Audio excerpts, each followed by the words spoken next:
अस्सलाम वालेकुम दोस्तों, कैसे हैं आप सब। उम्मीद करता हूँ आप सब खैरियत से होंगे, फिट फाट होंगे। तो इफ्तारी का टाइम बिल्कुल हो चुका है। आज आखिरी रोज़ा होगा, तो अभी इफ्तारी के लिए हम एक रेस्टोरेंट में जाने लगे हैं। वो रेस्टोरेंट आज ही ओपन हो रहा है, उसकी ग्रैंड सेरेमनी भी है, वहाँ हम इनवाइटेड हैं। तो इस वक्त टाइम बिल्कुल थोड़ा रह गया, तो फिलहाल फौरी वहाँ पहुँचते हैं। A few minutes later. जी, हम पहुँच आए हैं, बिल्कुल 1-2 मिनट रह गए हैं। और आज चूँकि ओपनिंग सेरेमनी भी है और इफ्तारी का टाइम भी होगा, तो चलते हैं अंदर।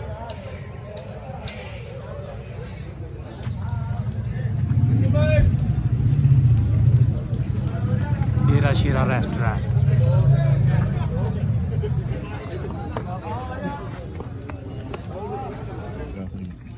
बड़ी गाड़ी आ रही है, तो मेहरबानी है।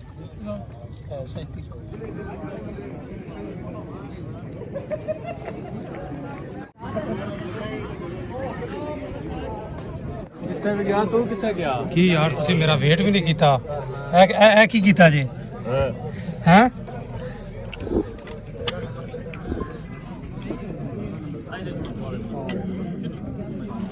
की कीता जी? भाई आखिरी रोजा है, आखिरी रोजा बड़ा लग गया आज। चल झूठा।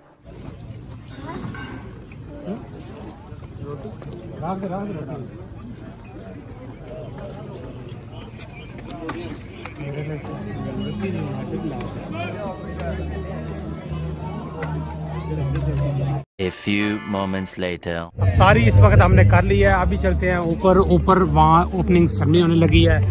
अभी चांद भी नज़र आ गया। पूरे पाकिस्तान में ईद का ऐलान हो गया, सुबह ईद होगी। आप सबको भी एडवांस ईद मुबारक। अभी हम ऊपर चलते हैं, सारे दोस्त उठ के चले गए हैं। ये जी ऊपर से व्यू है।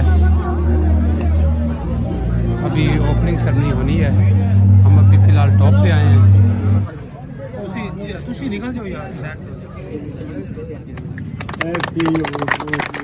लेकिन आज जिस मकसद के लिए हम यहाँ सब जमा हैं, इस मकसद में कामयाबी अता फरमा। करीम इतनी मेहनत मुशक्क़त के साथ इन्होंने ये काम शुरू किया है। मौला अगर तेरी रज़ा हो इसमें, मौला करीम खैर अता फरमा। Later. ओए ओए ओए रुक जाओ रुक जाओ रुक जाओ। ए हो जा चुकी है यार, गरम गरम खा लो जनाब, खा। बड़ा फनी बन गया। मजेदार है जी। साडे कोल आ गए ने रेस्टोरेंट के ओनर मलक नुमान साहब। मलक साहब सुनाओ कैसे हो? माशाल्लाह जी, बड़ी अच्छी ओपनिंग सेरेमनी हुई है। ते बहुत मेहरबानी, बहुत शुक्रिया तुसीं सानू इनवाइट किया। माशाल्लाह काफ़ी अच्छा माहौल तुसीं बनाया है। ते मजीद की कहना चाहते हो? ਮਜ਼ੀਦ ਯਾਰ ਮੈਂ ਇਹ ਕਹਿਣਾ ਚਾਹਾਂਗਾ ਕਿ ਸਾਨੂੰ ਪਹਿਲੇ ਜਿਹੜੀ ਸਾਡੀ ਮੇਨ ਕੋਸ਼ਿਸ਼ ਸੀ ਉਹ ਇਹ ਸੀ ਕਿ ਅਸੀਂ ਇਸ ਇਲਾਕੇ ਨੂੰ ਨਾ ਇੱਕ ਅੱਛੀ ਓਪਰਚੁਨਿਟੀ ਦੇਈਏ। ਬੜੀ ਗੱਲ ਮੈਂ ਹੈ। ਵੀ ਇੱਕ ਬੜੀ ਚੀਜ਼ ਫੀਲ ਕਰਦਾ ਸੀ। ਮੇਰੇ ਕੁਝ ਦੋਸਤ ਆਏ ਨੇ, ਲਾਹੌਰ ਤੋਂ ਆਏ ਨੇ, ਕਿਧਰੋਂ ਵੀ ਆਏ ਨੇ। ਉਹਨਾਂ ਲਈ ਇੱਕ ਬੜਾ ਮਸਲਾ ਹੁੰਦਾ ਸੀ ਕਿ ਅਸੀਂ ਕੋਈ ਅੱਛੀ ਜਗ੍ਹਾ ਤੇ ਅੱਛੀ ਸਪੌਟ ਤੇ ਬਹਿ ਕੇ ਖਾਣਾ ਖਾ ਸਕੀਏ ਜਾਂ ਦੋਸਤਾਂ ਨੂੰ ਬਿਠਾ ਕੇ ਕਿਤੇ ਸਰਵ ਕਰ ਸਕੀਏ। ਬੜੀ ਗੱਲ। ਸਭ ਦਾ ਮੇਨ ਕੰਸਰਨ ਇਹ ਸੀ ਕਿ ਯਾਰ ਇੱਕ ਪੁਰਸਕੂਨ ਅੱਛੀ ਜੀ ਹਰ ਇੱਕ ਤਰ੍ਹਾਂ ਦੀ ਸਿਟਿੰਗ ਮਿਲੇ। ਰੂਫ ਟਾਪ ਦਾ ਸ਼ੌਕ ਹੈ ਸਾਡੇ ਲੋਕਾਂ ਨੂੰ, ਰੂਫ ਟਾਪ ਤੇ ਬੈਠਣ। ਉਹ ਅੱਗੇ ਵਿਜ਼ਿਟ ਵੀ ਕਰਾਣੇ, ਤੁਹਾਨੂੰ ਸਾਰੀ ਚੀਜ਼ਾਂ ਦਿਖਾਣੇ। ਆਪਾਂ ਦੇਖਨੇ ਆ। ਪਹਿਲੀ ਗੱਲ ਇਹ ਦੱਸੋ ਕਿ ਮਾਸ਼ਾਅੱਲਾ ਤੁਸੀਂ ਨਾਮ ਰੱਖਿਆ ਹੈ ਡੇਰਾ ਸ਼ੇਰਾ ਰੈਸਟੋਰੈਂਟ। ਇਹ ਨਾਮ ਸਭ ਤੋਂ ਪਹਿਲੇ ਕਿਹਦੇ ਜ਼ਿਹਨ ਵਿੱਚ ਆਇਆ ਹੈ? ਨਾਮ ਜੀ ਦੇਖੋ, ਅਸੀਂ ਨਾ 3 ਮਹੀਨੇ ਤੋਂ ਇਸ ਤਰੱਦੁਦ ਵਿੱਚ ਆਇਆ ਸੀ ਕਿ ਇਹਨਾਂ ਨਾਮ ਕੀ ਰੱਖੀਏ। ਬੜਾ ਮੁਸ਼ਕਿਲ ਵਿੱਚ ਸਵਾਦ ਰੈਸਟੋਰੈਂਟ ਵੀ ਨਾਮ ਆਇਆ, ਔਰ ਬੜੇ ਨਾਮ XYZ ਬੜੇ ਨਾਮ ਆਏ। ਲੇਕਿਨ ਨਾ ਮਸਲਾ ਆ ਰਿਹਾ ਸੀ ਕਿ ਉਹ ਮਜ਼ਾ ਨਹੀਂ ਆ ਰਿਹਾ ਸੀ। ਅਚਾਨਕ ਬੈਠੇ ਹੋਏ ਸਾਡੇ 'ਚ ਇੱਕ ਬੰਦੇ ਨੇ ਗੱਲ ਕੀਤੀ, ਯਾਰ ਡੇਰਾ ਸ਼ੇਰਾ ਰੱਖ ਲਓ। ਉਹ ਫਨੀ ਟਾਈਪ ਆ ਗਿਆ। ਅੱਛਾ, ਉਹਦਾ ਇੱਕ ਮਜ਼ਾ ਆਇਆ ਸਾਰੇ, ਯਾਰ ਮਜ਼ੇਦਾਰ ਹੈ। ਮਾਹੌਲ ਵੀ ਪੰਜਾਬੀ ਹੈ ਨਾ, ਤੇ ਪੰਜਾਬੀ ਮਾਹੌਲ ਵਿੱਚ ਡੇਰਾ ਸ਼ੇਰਾ ਨਾਮ ਵੀ ਸੂਟ ਕਰਦਾ ਹੈ। ਬੇਸਿਕਲੀ ਨਾ ਮੈਂ ਥੋੜਾ ਬ੍ਰਾਂਡਿੰਗ ਨੂੰ ਸਮਝਣਾ, ਤੇ ਮੈਂ ਇਹ ਸਮਝ ਰਿਹਾ ਸੀ ਕਿ ਨਾ ਜਿਹੜਾ ਬਿਜ਼ਨਸ ਹੈ ਨਾ, ਉਹਦਾ ਨਾਮ, ਉਹਦੀ ਫੂਡ ਦੀ, ਉਹਦੀ ਕੁਆਲਿਟੀ, ਉਹਦੀ ਕੁਆਂਟੀਟੀ, ਹਰ ਇੱਕ ਚੀਜ਼ ਮੈਚ ਕਰਨੀ ਚਾਹੀਦੀ ਹੈ। ਆਓ ਜੀ ਮੈਂ ਤੁਹਾਨੂੰ ਵਿਜ਼ਿਟ ਕਰਾ ਰਿਹਾ। ਇਹ ਆਪਣਾ ਐਂਟਰੀ ਗੇਟ ਆ ਗਿਆ ਜੀ। ਆਪਣਾ ਲੌਨ ਹੈ, ਲੌਨ ਦੇ ਵਿੱਚ ਵੀ ਸੀਟਿੰਗ ਹੋਏਗੀ। ਲੌਨ ਦੇ ਵਿੱਚ ਆਪਣੀ ਜਿਹੜੀ ਹੈ ਨਾ, ਅੱਛਾ ਇੱਥੇ ਵੀ ਸੀਟਿੰਗ ਹੋਏਗੀ। ਸੀਟਿੰਗ ਹੈਗੀ ਹੈ, ਜਿਹਦੀ ਗਾਰਡਨ ਸੀਟਿੰਗ ਵੀ ਕਹਿ ਸਕਦੇ ਹੋ।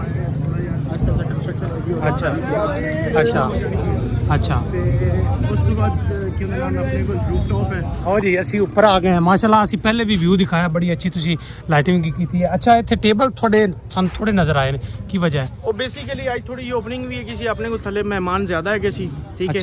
ਉੱਥੇ ਲੇਕਿਨ ਇਹ ਹੈ ਕਿ ਥੋੜਾ ਜਿਹਾ ਮੌਸਮ ਦੇ ਹਵਾਲੇ ਨਾਲ ਸਿਟਿੰਗ ਸਾਨੂੰ ਚੇਂਜ ਵੀ ਕਰਨੀ ਪਏਗੀ। ਇੱਥੋਂ ਤੁਹਾਨੂੰ ਇੱਕ ਅੱਛਾ ਵਿਊ ਮਿਲੇਗਾ, ਮਤਲਬ ਸਾਈਡਾਂ ਦੇ ਵੇਖੋਗੇ ਨਾ ਬਿਲਕੁਲ ਇੱਕ ਫਰੈਸ਼ ਹਵਾ ਆਏਗੀ ਤੁਹਾਨੂੰ, ਰਾਤ ਨੂੰ ਬੈਠੇ ਬੜਾ ਪੁਰਸਕੂਨ। ਲੋ ਜੀ ਫਿਰ ਪਿੰਡ ਥਾਂ ਦਾ ਹੈ ਨਾ, ਤੇ ਇੱਥੇ ਵਜ੍ਹਾ ਤੇ ਮਾਹੌਲ ਤਾਂ ਬਣਨਾ। ਸਾਈਡਾਂ ਦੇ ਫਸਲਾਂ, ਤੁਸੀਂ ਫੋਟੋਗ੍ਰਾਫੀ ਕਰੋਗੇ ਮਜ਼ਾ ਆਏਗਾ, ਤੁਸੀਂ ਬੈਕਗ੍ਰਾਉਂਡ ਇੱਕ ਅੱਛਾ ਲਓਗੇ, ਤੁਸੀਂ ਜਿਹੜੀ ਵੀ ਚੀਜ਼ ਵੇਖੋਗੇ ਨਾ ਬੜਾ ਮਜ਼ੇਦਾਰ ਜਿਹਾ ਇੱਕ ਕਨਸੈਪਟ ਹੋਏਗਾ। ਔਰ ਇਹ ਰੂਫਟੌਪ ਨੂੰ ਡਿਜ਼ਾਈਨ ਕਰਨ ਦਾ ਮਕਸਦ ਸਿਰਫ ਔਰ ਸਿਰਫ ਇਹ ਸੀ ਕਿ ਇੱਕ ਅੱਛਾ ਜਿਹਾ ਇਨਵਾਇਰਨਮੈਂਟ ਕ੍ਰੀਏਟ ਹੋਵੇ ਔਰ ਲੋਕਾਂ ਨੂੰ ਖਾਣਾ ਖਾਣ ਦੇ ਮਜ਼ਾ ਆਏ। ਮੇਨ ਕੰਸਰਨ ਇਹ ਸੀ। ਇਹ ਥੱਲੇ ਤੁਸੀਂ ਇੱਥੇ ਦਿਖਾ ਸਕੋ ਤੇ ਇਹ ਜਨਾਬ ਦੇਖੋ ਆਪਣਾ ਇਹ ਗਰਾਊਂਡ ਹਾਲ ਹੈ ਜਿਹੜਾ मतलब कि एक गार्डन है ये भी अपना, ठीक है। अच्छा। लेकिन ये एक सेपरेट है, इतना ना कोई शोर होएगा, बिल्कुल डाउनवर्ड है, रोड तो हट के है, ठीक है।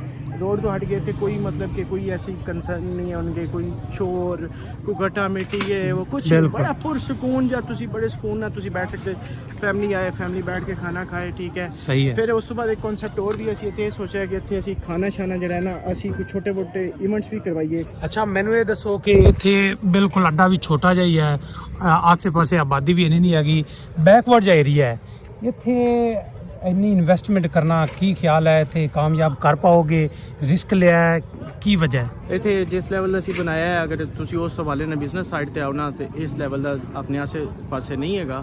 ਦੂਸਰਾ ਕੰਸਰਨ ਇਹ ਹੁੰਦਾ ਹੈ ਕਿ ਤੁਸੀਂ ਓਪਰਚੁਨਿਟੀ ਵੇਖੋ, ਇੱਥੋਂ ਦੀ ਲੋਕਾਂ ਦੀ ਨੀਡ ਹੈ, ਮਤਲਬ ਹੈ ਤੁਸੀਂ ਵੇਖੋ ਨਾ 4-5 ਕਿਲੋਮੀਟਰ ਦੇ ਡਾਇਮੀਟਰ ਤੱਕ ਮੈਂ ਪਿੰਡਾਂ ਦੀ ਵੀ ਗੱਲ ਕਰਾਂ ਨਾ ਤਾਂ ਉਹਨਾਂ ਦਾ ਵੀ ਹੱਕ ਹੈ, ਉਹਨਾਂ ਦਾ ਵੀ ਦਿਲ ਕਰਦਾ ਕਿਸੇ ਅੱਛੀ ਜਗ੍ਹਾ ਤੇ ਸਪੌਟ ਤੇ ਬੈਠ ਕੇ ਖਾਣ। ਬੜੀ ਗੱਲ ਹੈ। ਅਸੀਂ ਵੈਸੇ ਜਦੋਂ ਤੁਹਾਡਾ ਕੰਸਟਰਕਸ਼ਨ ਹੋ ਰਹੀ ਸੀ ਨਾ ਉਦੋਂ ਇਹ ਸੋਚ ਰਿਹਾ ਸੀ ਕਿ ਯਾਰ ਸ਼ਾਇਦ ਇਹ ਗਲਤ ਜਗ੍ਹਾ ਤੇ ਪੈਸਾ ਇਨਵੈਸਟ ਕਰ ਰਹੇ ਹਨ, ਲੇਕਿਨ ਸਾਨੂੰ ਬਾਅਦ ਵਿੱਚ ਖਿਆਲ ਆਇਆ ਕਿ ਅਸੀਂ ਯਾਰ ਇੰਨੀ ਦੂਰ ਜਾਂਦੇ ਹਾਂ, ਖੁਦ ਜਦੋਂ ਆਊਟਿੰਗ ਕਰਨੀ ਹੋਵੇ ਜਾਂ ਖਾਣਾ ਖਾਣਾ ਹੋਵੇ ਜਾਂ ਮਹਿਮਾਨ ਆ ਜਾਂਦੇ, ਫਿਰ ਅਸੀਂ ਦੀਪਾਲਪੁਰ ਜਾਂਦੇ, ਉਕਾੜਾ ਜਾਂਦੇ ਜਾਂ ਸ਼ੇਰਗੜ੍ਹ ਉਜਰਾ, ਉਹ ਕਾਫੀ ਦੂਰ ਇੱਥੋਂ ਪੈਂਦਾ। ਲੇਕਿਨ ਬੜੀ ਖੁਸ਼ੀ ਹੋਈ ਕਿ ਯਾਰ ਸਾਡੇ ਕੋਲ ਆ ਗਏ, ਸਾਡੇ ਕੋਲ ਮਹਿਮਾਨ ਆ ਜਾਂਦੇ ਨੇ ਜਾਂ ਕੋਈ ਦੋਸਤ ਆ ਜਾਂਦੇ ਨੇ ਜਾਂ ਸਾਡਾ ਆਪਣਾ ਦਿਲ ਕਰਦਾ ਹੈ ਤੇ ਸਾਨੂੰ 1 ਕਿਲੋਮੀਟਰ ਦੇ ਫਾਸਲੇ ਤੇ ਇਹ ਹਰ ਚੀਜ਼ ਪ੍ਰੋਵਾਈਡ ਕਰਦੀ। ਅਸੀਂ ਇਸ ਵਜ੍ਹਾ ਤੋਂ ਤੁਹਾਡੇ ਤੇ ਬਹੁਤ ਖੁਸ਼ ਹਾਂ। क्या बात है सर, क्या बात है सर। ਇੱਧਰ ਆਓ ਤੁਹਾਨੂੰ ਮੈਂ ਹਾਲ ਦਾ ਵਿਜ਼ਿਟ ਕਰਾਣਾ।